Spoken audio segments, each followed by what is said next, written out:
On paper, this device is almost perfect for me. In practice, I'm still not quite sure how I feel about it.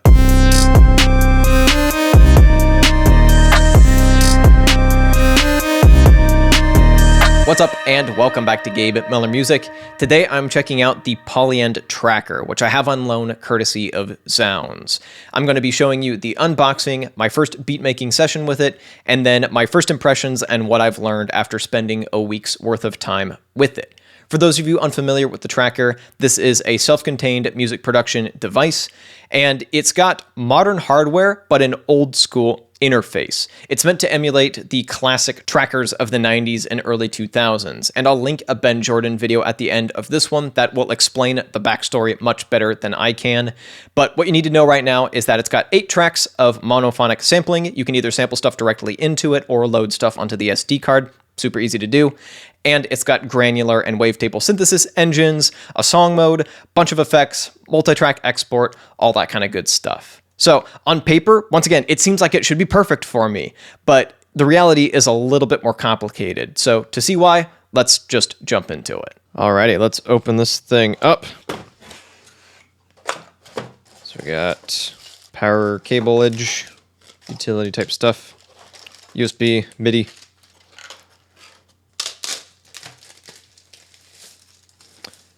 Ooh, it's light, but it feels super solid.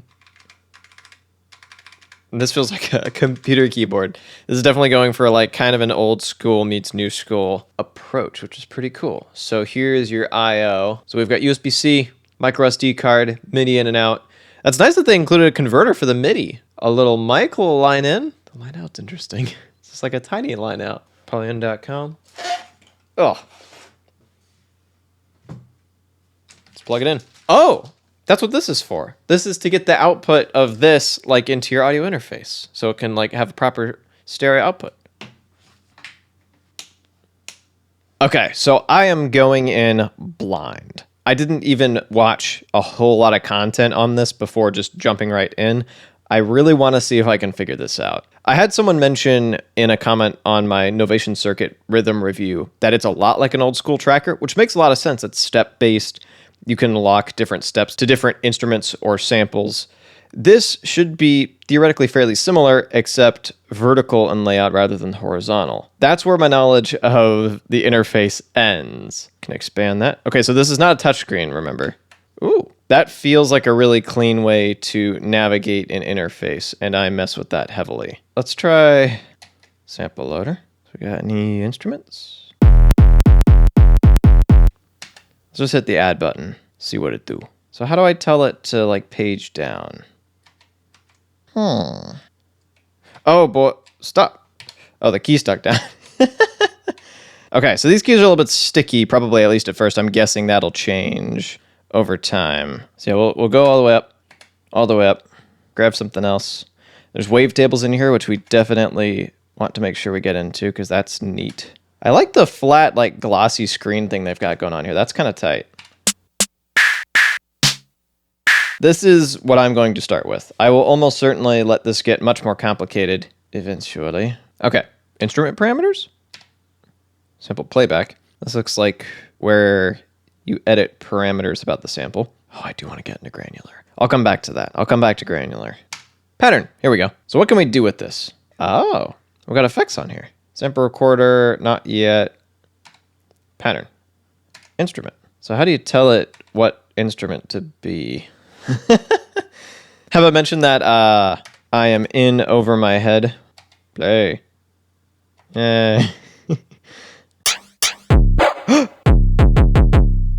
Okay. We have pads.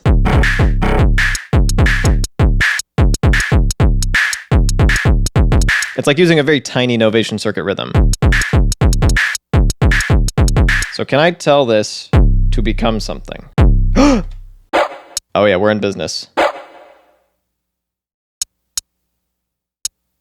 2, 3, 4, 5, 6. A few more of these.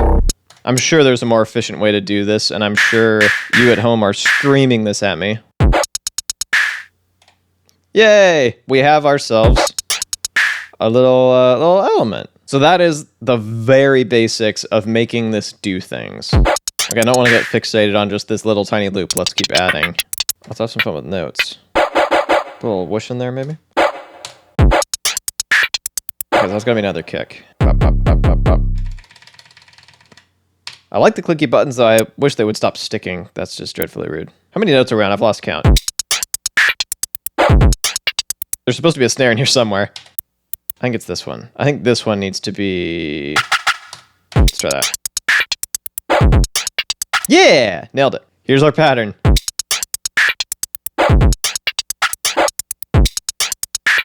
You know, it's something I've created. But here's the wild thing. Like, I've only used up one track. And we've got 8 of them.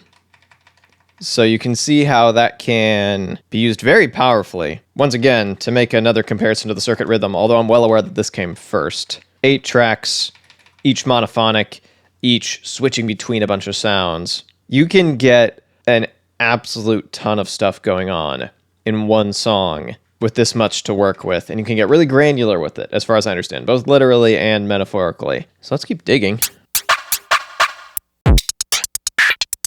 Okay, so you cannot live record. That's almost certainly a deliberate choice. If you want this to be kind of old school in nature. Just throw something on the master. Dude, give me like a hardcore limiter. You know your boy loves his limiters. All sorts of stuff going on here. Just cycling through different menus. Sample editor. How can we mangle this? Oh, effects. Hey. All right, let me just slap a big ol' overdrive on this. Too much? Or just enough? Let's just go for it. No guts, no glory, right? Look at that absolute sausage. So we still can't play it in context. Saving sample. There we go. See, now we're making art. Okay, so I can mess with that. There's probably some way to automate this that I don't know about, or at least that'd be cool. Maybe there isn't, on second thought. I don't know. We'll find out. Let's try to play with some other sample stuff. What else can we add? Is there more in here? Oh, there sure is. Okay, I'm going to ignore the temptation to just slap a big ol' overdrive on everything. Because that's also equally obnoxious. I like it. Let's keep it. A flanger on this hi-hat would be kind of cool. My pattern button's stuck down. Give me a flanger.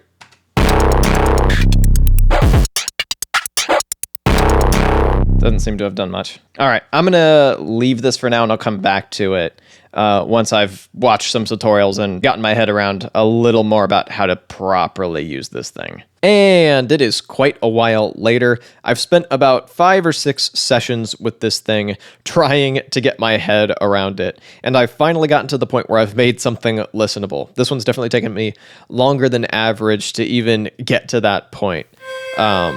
It's definitely a bit unfamiliar, but I'll get into that in a little bit. First of all, here is the beat that you heard in the intro, but the one you heard in the intro was mixed in post. I mixed that in Reaper after exporting the tracks from here. This is what it sounds like just directly from the device itself.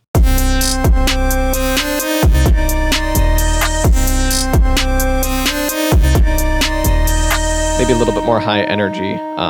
And I'll get into why in a second. But first of all, I've got a bunch of custom samples loaded in here. That's another thing I did is I loaded in custom sounds. It does feel a little slow and clunky to me, the process of importing sounds. Like there's a bit of friction associated with that process. Like that's fine, but something to be aware of. So this first track has the kick and snares on it. That main snare doing like a little ghost note thing. You can see the volume in here altered on that step. And then that little rim shot as well. That's all living on track 1. Track 2, just a straight up 808 hi-hat. Absolutely nothing exciting happening there. I should mention I did also figure out how to record stuff in live. You hit record and then play. So let me just go to an empty track. I'll just play something stupid. So that's actually pretty easy to do. One thing to note, though, and this is something that took me a while to figure out. First of all, if you're trying to do stuff like delete notes, you have to be in record mode. So I'll delete those notes I just recorded. And there is a semi-polyphonic mode where if I select the synth, for instance, go into note and play a chord, that's clipping a bit, but hopefully you get the idea. If I play that chord, it will fill up the next couple of tracks. Like any extra notes will spill over into the next couple of tracks. That's a great feature in theory. It allows you to get some polyphony out of monophonic tracks with a bit of a workaround, but in practice, it's been really frustrating and annoying to work with. So you need to actually record arm or disarm the tracks that you want to record into if you want to make sure that everything stays monophonic and doesn't spill over into the further tracks. A couple of other things to note in the sequencer. I've got this right here with a hi-hat roll. That's R6 right here. And a little bit of panning. And this one is in here to make it stop because otherwise it wanted to just keep going forever and ever and ever. This one doesn't need to be there. The clicky buttons have definitely grown on me. My patterns button still sticks quite a bit, which is super annoying, but not a huge deal. Synth stuff on here. I'll get into that synth in a second. And then 808. And then I've got a couple of little ARP type layers to kind of fill out the track a bit. You can see there's a bit of weirdness going on between these tracks. This was done before I figured out how to change what is and isn't armed for recording. So let's talk about the sequencer. You may notice these pads are also lighting up. This is something I still need to dive into a bit further because that might be an interface that I'm a little more used to. But regarding the vertical interface, that's fine. It's weird, sure, but that's something that it didn't actually take me that much time to get used to. As you probably saw with my very first session with this thing, I'm super used with step-based sequencers like on the Novation Circuit, Roland MC101, ton of other stuff. So using steps in this way and locking things to steps is not really all that foreign to me. So I was able to pick that up fairly quickly.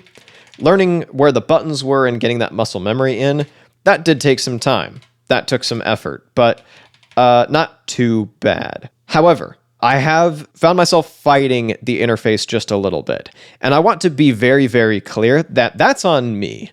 That is on my Zoomer ass not being used to a 90s inspired interface and liking very instant gratification-y interfaces where everything is a button press away. And I don't think that's truly a laziness thing or desire for instant gratification or whatever. I think that's just, I like to move very quickly when making music, move on to the next thing, move on to the next thing. And I know that people have gotten to that point on trackers and that they can get even faster on a tracker than they can with like a normal like Ableton style setup. That's going to take some time for me. I'm definitely not there yet. And I will be honest, that creates some mental resistance for me when working with this thing where I'm like, do I really want to make music on the tracker? If I'm just itching to make music, I kind of want to pick up something else instead. Once again, that's not a reflection on Polyend. Everything in here, super intentional. Like there's obviously a lot of thought and care and expertise that went into designing this thing, but it's definitely been a bit weird for me to try to pick up. For instance, like instrument parameters, you've kind of got to like switch back and forth between these things. You're going to spend a lot of time loading in samples. That just takes some time. Editing samples is fine. You're going to spend a lot of time scrolling and tabbing up and down. And to be fair, you're going to be doing that a lot on Roland devices as well. But for me personally, it's a lot of scrolling. Once again, that's not an objective criticism. That's literally like a personal gripe. And you probably shouldn't put too much weight into it because I've only been using this thing for a week's worth of time. I still need to dig into this further to form an actual opinion on it. But these are my first impressions. That's what you clicked on this for. So hopefully that is at least worth something, I guess. Let's go into instrument parameters because there's some fun stuff in here. Let me select a different instrument. Let's do my icy pad. This is an OP1 sample. In this case, I just have a high pass to cut some lows. I don't think there's a whole lot more to it than that. The only other thing I did in effects is send it to both the reverb and delay quite a bit. So yeah, there's a little bit of menu diving in here. Like, I like that these buttons are mapped this way, though. I think that's neat. Sometimes I wish that there was a dedicated enter button or something of that nature, but this is pretty cool. But let me get into the wavetable engine, and this is something that I really want to explore further down the line, because I made like an okay patch with one, but I think that was just down to the quality of the wavetable. And I think this could be really fun to work with if I was to export some custom wavetables that I've made in Serum, bring them into here, and start making some bass growls with some crazy modulation. That would be really cool.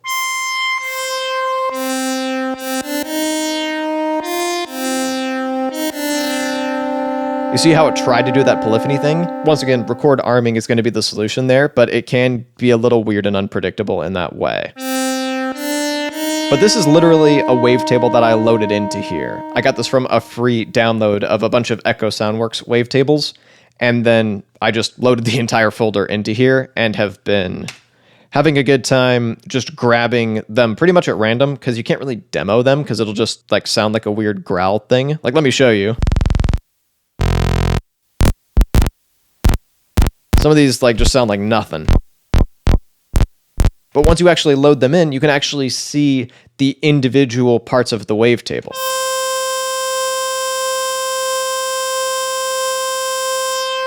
And you can see the defined wave. And I've got this set to cycle through them a bit, but you can see there's your sine wave, there's your sawtooth wave, so on and so forth. That's pretty cool. Having an engine like that just built into here, that's really neat, and the ability to just load in wavetables, visualize them like this, and then build patches out of them in something that is like essentially a sampler. I really like that, and I really want to dive into that further moving forward. Like, this patch is a little plasticky and artificial, but that's on me. It's not bad. And then in instrument parameters, you know, the volume turned down a bit, and I've got, in this case, a high cut filter or low pass filter selected with the cutoff here, a little bit of resonance.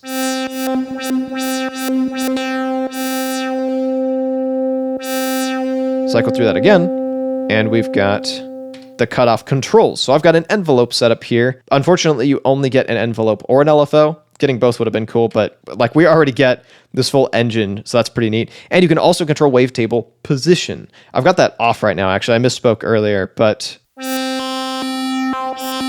not that smooth of a wavetable. You can see how this could get some pretty cool effects, and you've got an LFO in here as well. This would be pretty good for some proper chaos and granular position if you're using the granular synthesis engine. I've played around with it a little bit, but I have mostly made like kind of sounds that are like the audio equivalent of a migraine, so I won't subject you to those. Overall, I've been spending a lot of time bouncing back and forth between trying to get the sequencer to do exactly what I want it to do and like loading in sounds and trying to get my head around how to properly shape them. I'm definitely getting there. Sample playback gives you the options, by the way, for wavetable or granular or just playing them as normal samples. There's also sample editor, which I've still had a bit of a hard time getting my head around exactly how to use it. Like, some of it's fairly self-explanatory, like here's how you clip a sample, for instance. And there are different effects you can apply, which is cool. Also in here, in addition to reverb and delay sends, you've got overdrive. And you can control bit depth here, which is fun. It can get a little bit confusing as to what's living on a track-by-track basis versus what's living on a sample-by-sample basis, but just remember that samples are instruments. If it lives in instrument, it is a sample. If it is a sample, it will live in instrument. And then you will go in and control the instrument parameters on an instrument-by-instrument basis, and then you can kind of just throw them onto whatever track you want. Obviously, you want to be kind of careful with that because those of us who like to export tracks to mix in post will want stuff to be fairly organized and arranged in a way that makes sense. You know, putting the kick and the snare on the same track makes sense. Putting the kick and a couple of synth one-shots on the same track might not make so much sense. But I mentioned I was going to get to why this track sounds the way that it does. Let's go to the master. There are a couple things going on here in my mix. First of all, this is one of the very few like technical criticisms I have of this thing. So far, my gripes have been almost all completely subjective, workflow-based gripes of a noob to trackers. Probably don't put too much stock in those. This is just something I straight up do not like. The sidechain on this is based on the limiter that goes over the full master. So you can choose which track is the controller of the sidechain. So let me just turn it off. Now it's just putting a big ol' limiter on the entire mix, and it's cranking it way too hard. It sounds like garbage. I'm not a huge fan of how this limiter sounds in general, to be honest. Obviously it's not being done any favors, but So now if I select track 1, the kick and the snare track will be triggering the sidechain. So the limiter will clamp down on everything but that. And you can't really let anything get off easy, so to speak. Like, you can't unsidechain one particular track and sidechain other particular tracks. It's just track 1 will sidechain everything else. And it will use the limiter, which I don't particularly like the sound of. I've messed around with these parameters and got it to sound okay, but I don't know. That's not my first choice for how to set this up. I'm sure there are technical limitations that meant they had to set it up this way, or at least it was a lot more doable to set up this way, but I would definitely prefer to sidechain stuff in post, which is what I did for the version of this beat that you heard in the intro. I just sidechained particular tracks, left others untouched, that kind of thing. This is fun though. This also doesn't come through when you export the individual tracks. There's a little bass boost and spaced, so let me turn these down.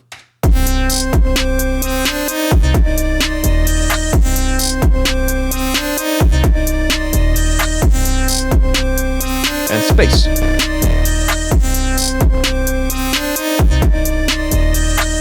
It's like some kind of stereo enhancer.